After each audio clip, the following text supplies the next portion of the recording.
कक्षा 10 हिंदी के सूरदास जी के जीवन के परिचय के बारे में पढ़ेंगे।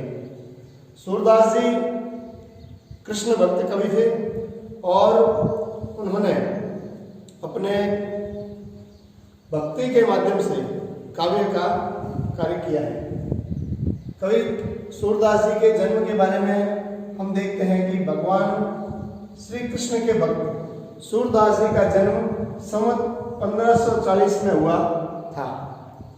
इनके जन्म स्थान के संबंध में कुछ विवाद है। कुछ विद्वान इनके जन्म का स्थान आगरा और मथुरा के बीच में रुनुक्ता स्थान को मानते हैं, जबकि कुछ विद्वानों का मानना है कि इनका जन्म दिल्ली के निकट सिही ग्राम में हुआ। कुल मिलाकर के जन्म के संबंध में दो प्रकार के विवाद हैं। कुछ विद्वानों का मानना है इनका जन्म रुनुक्ता में हुआ, कुछ मानते हैं कि सिही ग्राम में हुआ, अर्थात इनके जन्म के संबंध में विवाद है।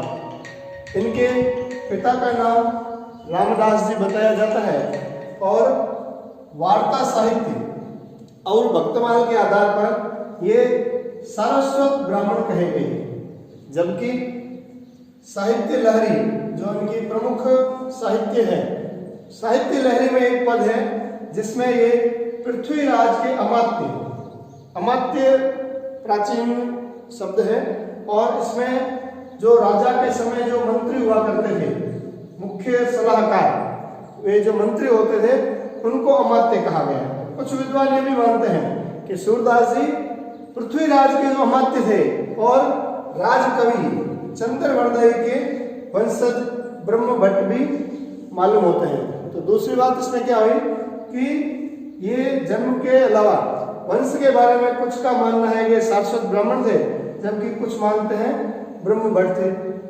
इनके पद से बहुत सारी बातें ध्यान में आती है।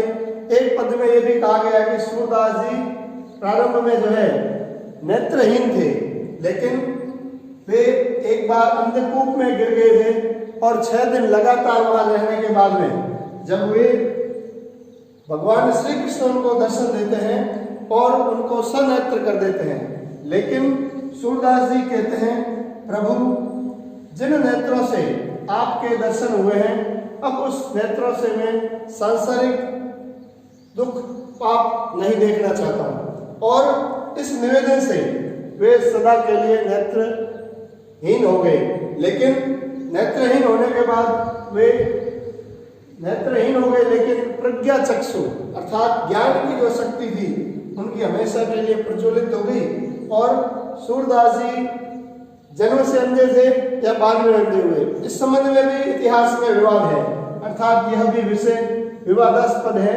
और इस संबंध में अधिकांश विद्वानों का यह मत है कि वे जीवन के अंतिम समय में अंधे हुए थे। इस प्रकार से कुछ बातें हम देखते हैं कि जन्म रुनुक्ता और सिही के मध्य माना गया और इसके संबंध में अलग अलग प्रकार से इसका माना जाता है।